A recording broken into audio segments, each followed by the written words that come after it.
Jimmy James എന്ന് പറഞ്ഞ ഒരു മാധ്യമ പ്രവർത്തകനുണ്ട്. റിപ്പോർട്ടറിൽ മീറ്റ് ദ എഡിറ്റേഴ്സിലൊക്കെ പങ്കെടുക്കുക. അതിൽ ഒരു എഡിറ്ററാണ് അദ്ദേഹം. അപ്പോൾ അദ്ദേഹം ഏഷ്യാനെറ്റിൽ പോയിന്റ് ബ്ലാങ്ക് എന്നൊക്കെ ഒരു പരിപാടി ഉണ്ടായിരുന്നു. ഈ പോയിന്റ് ബ്ലാങ്ക് എന്ന് പറഞ്ഞു കഴിഞ്ഞാൽ പോയിന്റ് ബ്ലാങ്കിൽ വെടിവെച്ചിടും എന്നൊക്കെയാണ്. ഇദ്ദേഹം അങ്ങനെ പല ആൾക്കാരെയും വിളിച്ചിരുത്തി മറ്റേ നമ്മുടെ ഒരു ഇദ്ദേഹത്തിന്റെ ജോണി ലൂക്കാസിന്റെ പരിപാടി ഉണ്ടല്ലോ, അതുപോലെ അതിനെ കോപ്പി അടിച്ച് കൊണ്ടുവന്ന ഒരു ടോക്ക് ഷോ ആണ്. അപ്പോൾ അതുപോലെ ഒക്കെ ഉണ്ടായിരുന്ന ഒരു മാധ്യമ പ്രവർത്തകൻ ഇപ്പോൾ റിപ്പോർട്ടറിൽ വന്ന് ഈ മീറ്റ് എഡിറ്റേഴ്സിൽ ഈ 5 പേരിലെ മരമുറി ടീമിന്റെ ഭാഗമായിരിക്കുകയാണ്. മരമുറി ടീമിന്റെ ഭാഗമായിരിക്കുകയാണ്. അപ്പൊ അതിനകത്ത് വന്നിരുന്നിട്ട് ഇപ്പൊ അദ്ദേഹം പറയുന്നത് എല്ലാം തന്നെ ഈ അന്തകമ്മിത്തരമാണ് പറയുന്നത്. ബേസിക്കലി അതിനകത്ത് ഈ അയ്യപ്പ സംഗമം നടന്ന ബദൽ സംഗമം നടന്നല്ലോ, ആ ഒരു സമയത്ത് ഇവരുടെ ഒരു ചർച്ച ഉണ്ടായിരുന്നു. അപ്പൊ ആ ചർച്ചയിൽ ഒരു പ്രസക്ത ഭാഗം ഇപ്പൊ വൈറലാവുകയാണ്. അതായത് സ്മൃതി പരുത്തിക്കാട് സംസാരിച്ചു കൊണ്ടിരിക്കുമ്പോൾ സുജയ പാർവതി സംസാരിച്ചു കൊണ്ടിരിക്കുമ്പോൾ എന്താണ് ഇദ്ദേഹത്തിന്റെ ഒരു ചേഷ്ട, അതിൽ അന്ന് തന്നെ വൈറലായ മറ്റു പല ഭാഗങ്ങളുണ്ട്. ഇദ്ദേഹം സംസാരിച്ചതിൽ തന്നെ കുറെ മണ്ടത്തരങ്ങളൊക്കെ വന്ന് വൈറലായിരുന്നു. അതായത് കാമം എന്ന് പറഞ്ഞു, പിണറായിക്ക് ശ്രദ്ധിച്ചില്ല, ഇങ്ങനെ പറഞ്ഞതിന് ശേഷമാണ് ആളുകൾ ശ്രദ്ധിച്ചത്. അങ്ങനെ എന്നിട്ട് പറഞ്ഞാ കാമം എന്ന് പറഞ്ഞാൽ ഒരുപാട് അർത്ഥമുണ്ട്.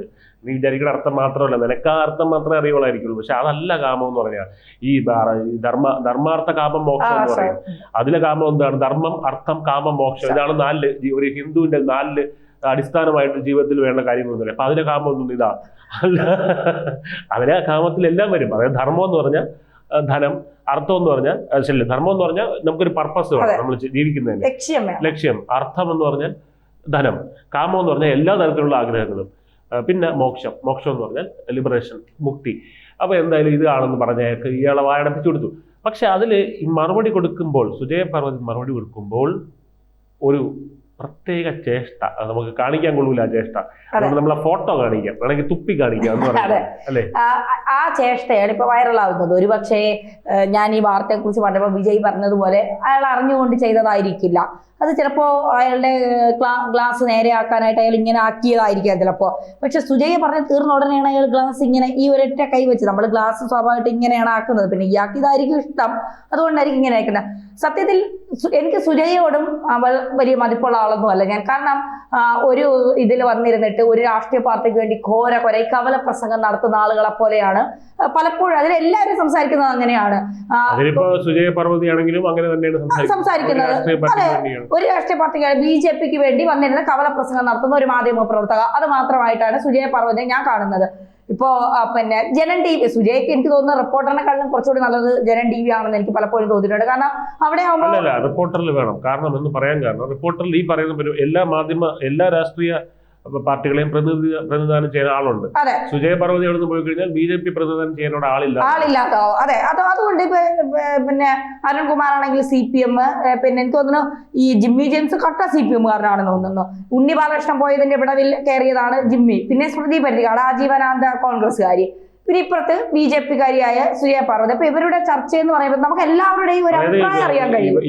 ഇവർക്കെല്ലാം തന്നെ കക്ഷി രാഷ്ട്രീയമുണ്ട്. ഉണ്ണി ബാലകൃഷ്ണൻ കക്ഷി രാഷ്ട്രീയത്തിനപ്പുറം രാഷ്ട്രീയമാണ് ഉണ്ടായിരുന്നത്. ലിബറൽ കമ്മിയായിരുന്നു. അതായത് ഇടതുപക്ഷത്തിനോട് എപ്പോഴും നിൽക്കണമെന്ന് ഉറപ്പ് പറയാൻ പറ്റില്ല. അല്ല, ഉണ്ണി ബാലകൃഷ്ണന്റെ ഒരു പ്രത്യേകത എന്ന് പറയുന്നത്, ഉണ്ണി ബാലകൃഷ്ണൻ ഒരു ലിബറൽ കമ്മിയാണെങ്കിലും പറയേണ്ട കാര്യങ്ങൾ വ്യക്തമായി പറയും. അത് കണക്കുകളുടെ അടിസ്ഥാനത്തിൽ അല്ലെങ്കിൽ കൃത്യമായ രേഖകളുടെ അടിസ്ഥാനത്തിൽ വായ്ത്താളം അടിച്ചു പോകുന്ന ഒരാളല്ല ഉണ്ണി ബാലകൃഷ്ണൻ. അദ്ദേഹം കറക്റ്റായിട്ട് അതിനെ ഡാറ്റ ബേസ് കൃത്യമായി പറഞ്ഞു വെക്കും. ഇന്നതാണ് കാര്യങ്ങൾ എന്നുള്ളത് കൃത്യമായി പറയാൻ ആർജവം കാണിക്കുന്ന ഒരാളാണ്. അപ്പോൾ അതുകൊണ്ട് ഉണ്ണി ബാലകൃഷ്ണനെ അദ്ദേഹത്തിന്റെ ഒരു അറിവെന്നൊക്കെ പറയുന്നത് ഒരു ഭയങ്കര അറിവാണ് അദ്ദേഹത്തിന്. അതിലൊന്നും നമ്മൾ കുറഞ്ഞു. കാരണം അദ്ദേഹം ഒരുപാട് വായിക്കുന്ന, ഒരുപാട് അറിവുകൾ കയ്യിലുള്ള, ഒരുപാട് കാര്യങ്ങളെ കുറിച്ച് ജ്ഞാനമൊക്കെ ഉള്ള ഒരാളാണ്. അതുകൊണ്ട് നമ്മൾ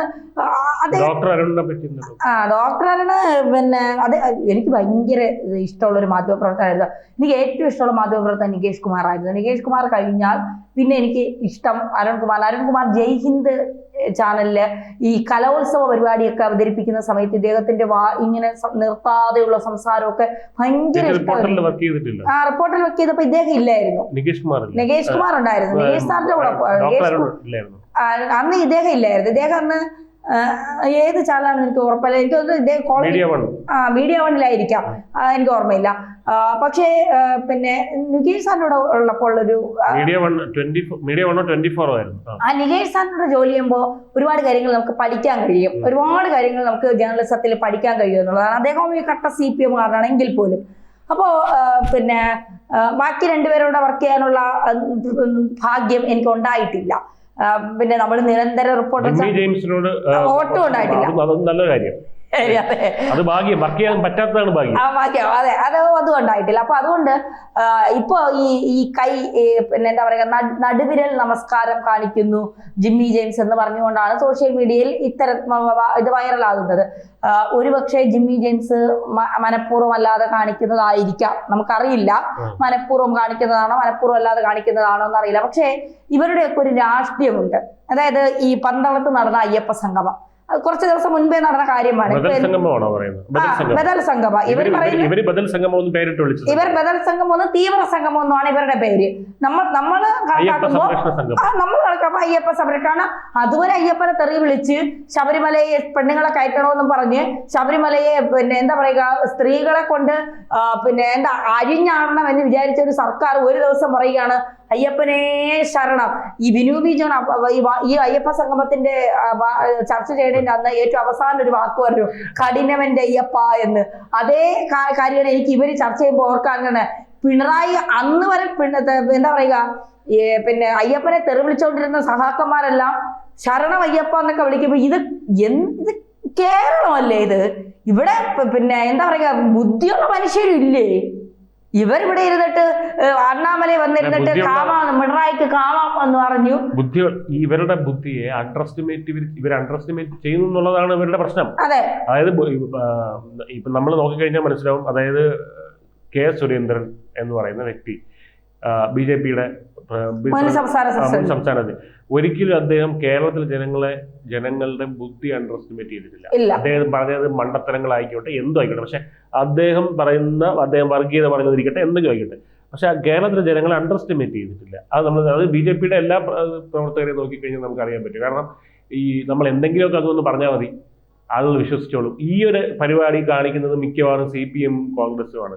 കാരണം അതെന്തുകൊണ്ടാണ് അവർക്ക്, അതായത് മര്യാദയ്ക്ക് ഇപ്പൊ നമ്മൾ കോൺഗ്രസിന്റെ കാര്യം തന്നെ നോക്കിക്കഴിഞ്ഞാൽ സ്മൃതി പരുത്തിക്കാടിന്റെ വളരെ എന്താണ് പ്രിയപ്പെട്ട പാർട്ടിയാണല്ലോ.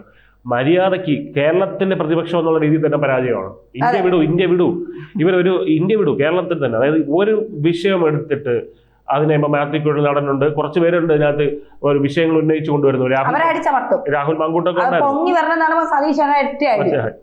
അത് മാത്രമല്ല, ഈ ഉന്നയിക്കുന്ന വിഷയങ്ങൾ ഇവർ എത്രത്തോളം ഫോളോ ചെയ്യുന്നു എന്നുള്ളതാണ്. ആ ഒരു കാര്യത്തിൽ നമുക്ക് CPM-നെ പറയേണ്ടി വരും. പണ്ട് അവർ പ്രതിപക്ഷമായിരുന്ന സമയത്ത് അവർ കുറച്ച് കടന്നായി കാണിച്ചിട്ടുണ്ടെങ്കിലും അവരൊരു വിഷയം ഉന്നയിച്ചുകൊണ്ടെന്നല്ല അതിന്റെ അന്ത്യം കണ്ടിട്ടേ അവർ നിർത്തുള്ളൂ. അത് എവിടെ VD സതീശൻ അത് എവിടെയാണ് ചെയ്തിട്ടുള്ളത്? ഒരു വിഷയം അത് നമ്മുടെ ബൈറ്റ് ഇറങ്ങിയിട്ട് നിങ്ങൾ കണ്ടില്ല, പ്രതികരിച്ചാൽ മതി, അത് പിന്നെ ഒന്നും വേണ്ട. ആശാവർക്കർമാർ ഇപ്പോഴും പ്രതികരിച്ചിട്ടെ കുറച്ച് KSU പിള്ളേരെയും കുറച്ച് യൂത്ത് കോൺഗ്രസ്സുകാരെ വിട്ടിട്ട് പോലീസിൽ നിന്ന് 4 അടി വാങ്ങണം. എന്നിട്ട് പെണ്ണുങ്ങൾക്ക് ഷോ ഓഫ് കാണിക്കാൻ വേണ്ടി ഈ യൂത്ത് കോൺഗ്രസിലെ കുറെ വനിതകളുണ്ടല്ലോ, അവർ ഈ മറ്റേ ബാരിക്കേഡ് ചാടിക്കയറുക, പോലീസിന്റെ ലാത്തി വാങ്ങുക എന്നാണ്. അതാ ഇവിടെ ഇരിപ്പോണ്ട് അടി വന്ന് എന്നിട്ട് ക്യാമറ ഇങ്ങോട്ട് കാണില്ല അടി വാങ്ങിച്ചിട്ട് പിന്നെ ഇതും കെട്ടിവെച്ച് ചാനൽ ചർച്ചകളിൽ വന്നിരുന്ന ആളാ. ഇതല്ലേ കോൺഗ്രസ് കാണിക്കുന്നത്? താഴെ തട്ടിന്ന് എന്ത് പ്രവർത്തനമാണ് ഇവിടെ കോൺഗ്രസ് ജനങ്ങൾക്ക് ചെയ്തിട്ടുള്ളത്? ഇതൊക്കെ വന്നിരുന്ന് പറയാനും കാണിക്കാനും ഇതൊക്കെ അവതരിപ്പിക്കാനുമായിട്ട് ഒരു ചാനല്, ഓരോരുത്തരുടെ രാഷ്ട്രീയം എന്നുവെച്ചാൽ സമൂഹത്തിൽ ആദ്യമായിട്ട് മാധ്യമരംഗത്ത് ആദ്യമായിട്ട് മാധ്യമ പ്രവർത്തകർ അവരവരുടെ രാഷ്ട്രീയം പറയുന്നു എന്ന് പറഞ്ഞുകൊണ്ടാണ് വന്നിരിക്കുന്നത്. സ്വാഭാവികമായിട്ടും നമുക്കറിയാം ഇവരൊക്കെ, കാരണം സുജയെ 24-ൽ നിന്ന് സുജയ് ഇറങ്ങിയത് എന്തുകൊണ്ടാണ്? BJP-യുമായി ബന്ധപ്പെട്ട് BMS-ന്റെ ഒരു പരിപാടിയിൽ പങ്കെടുത്തതിന്റെ പേരിൽ അവിടെ പ്രശ്നം ഉണ്ടായതിന്റെ പേരാണ് പിറ്റേന്ന് കാവി സാരി ഉടുത്തിട്ട് വന്ന് അവതരിപ്പിച്ച് മാസ് എൻട്രി ആയിട്ട് ഇറങ്ങിയെന്നൊക്കെ പറഞ്ഞ് BJP-കാരന്മാരെ എടുത്തിട്ട് ഭയങ്കരമായിട്ട് അലക്കുന്നത്. എനിക്ക് അതിനോടൊന്നും യോജിപ്പില്ല. നമുക്കൊരു രാഷ്ട്രീയമുണ്ട്, നമ്മൾ പറയേണ്ടടുത്ത് ആ രാഷ്ട്രീയം പറയും, കാണിക്കേണ്ടടുത്ത് ആ രാഷ്ട്രീയം കാണിക്കും. പക്ഷെ എല്ലായിടത്തും നമ്മുടെ രാഷ്ട്രീയം വലിച്ചു വാരി അവതരിപ്പിക്കും. ഇപ്പൊ രാഹുൽ ഗാന്ധി ഒരു നല്ല കാര്യം ചെയ്തു, തീർച്ചയായിട്ടും അത് നല്ലതാണെങ്കിൽ അതിന് അഭിനന്ദിക്കുക തന്നെ ചെയ്താൽ അയാൾ ചെയ്യുമെന്നല്ല ചെയ്താൽ അതെ. അതുപോലെ ആര് ചെയ്ത്, ഇപ്പൊ മോദിയുടെ ഭാഗത്തുനിന്ന് ഒരു വീഴ്ച വന്നു, അത് വീഴ്ചയായിട്ട് തന്നെ നമ്മൾ കാണിക്കും. ഇവന്മാര് മുക്കും നമ്മൾ മുക്കും. ഇതാണല്ലോ നമ്മുടെ തൊഴിലെന്ന് പറയുന്നത്. ഞാൻ അന്ന് ഇവിടെ എല്ലാം ജോലി ചെയ്തിരുന്നത്. പക്ഷെ CAA അല്ല ക്ഷമിക്കണം, കർഷക ബില്ല് വന്ന് അതായത് മോദി സർക്കാർ അതിൽ പിൻവാങ്ങിയ ഒരു ദിവസം ഉണ്ടായിരുന്നു. കർഷക ബില്ലിൽ നിന്ന് അന്ന് നിശ്ചിതമായി മോദി സർക്കാരിനെ ഞാൻ വിമർശിച്ച് ഫേസ്ബുക്ക് പോസ്റ്റ് ഒക്കെ ഇട്ടിരുന്നു. ഞാൻ അല്ലാതെ വീഡിയോ ചെയ്തിട്ടുണ്ടായിരുന്നു. അതിൽ ഞാൻ പറഞ്ഞത് ഇങ്ങനെയാണ്, അതായത് ഇത് ഇത്രയുള്ള മോദി സർക്കാരിന്റെ 56 തന്റെ ഇടം എന്നാണ് ചോദിച്ചത്. കാരണം ഇത് വളരെയധികം കർഷകർക്ക് ഉപകാരമുള്ള ബില്ലായിരുന്നു. അതിൽ നിന്ന് മോദി സർക്കാർ പിന്മാറി എന്ന് പറയുമ്പോൾ അവിടെ തീർന്നു, ജനങ്ങളുടെ പ്രതിബദ്ധത തീർന്നു. അത് തീർന്നു എന്ന് പറയാം. കാരണം ഇത്രയും സമരങ്ങൾ കിടന്നിട്ട് പിന്മാറിയിട്ടില്ല. അപ്പൊ അത് പറഞ്ഞു. അപ്പൊ നമ്മളെ സംബന്ധിച്ച് നമ്മൾ ജനങ്ങളുടെ കൂടെയാണ് നിൽക്കുന്നത്, മാധ്യമപ്രവർത്തകർ എന്നുള്ള രീതിയിൽ നമ്മൾ നിൽക്കുന്നത്. ആളുകൾ എന്ത് പറഞ്ഞാലും എടുത്താലും നമ്മുടെ വിഷയമല്ല. നമ്മൾ നിൽക്കുന്നത് നേരിനൊപ്പമാണ്. മീഡിയ മലയാളം എല്ലാ സമയവും നേരിനൊപ്പം തന്നെ നിൽക്കും. സത്യസന്ധമായ വാർത്തകൾ, അതായത് പ്രമുഖ മാധ്യമങ്ങൾ കൊട്ടിഘോഷിക്കുന്നവർ മുക്കുന്ന വാർത്തകൾ പൊക്കി എടുത്തുകൊണ്ടുവന്ന് ജനങ്ങളെ അറിയിക്കും. അത് അറിയിച്ചിരിക്കും.